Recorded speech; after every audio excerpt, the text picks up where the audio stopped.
If you want to find emoji settings on Samsung Galaxy A27, all you have to do is you need to go to Settings. Now once you open Settings on your phone, then over here we should be able to scroll down and we're gonna go to General Management.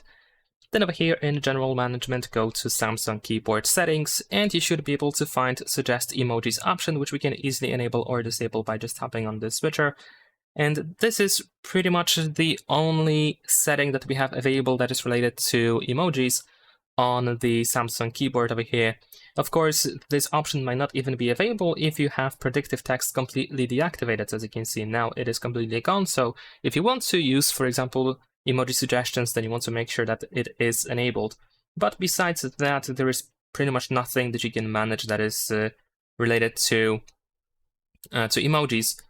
I don't think there's even like an option that would allow you to simply choose which button you want to use to activate the emojis or something like that. At least I couldn't find anything. There's actually custom symbols over here, but no, there's nothing related to emojis over here.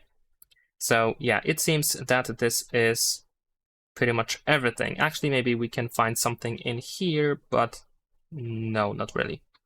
So yeah, it seems that this is pretty much all. Leave a like and subscribe.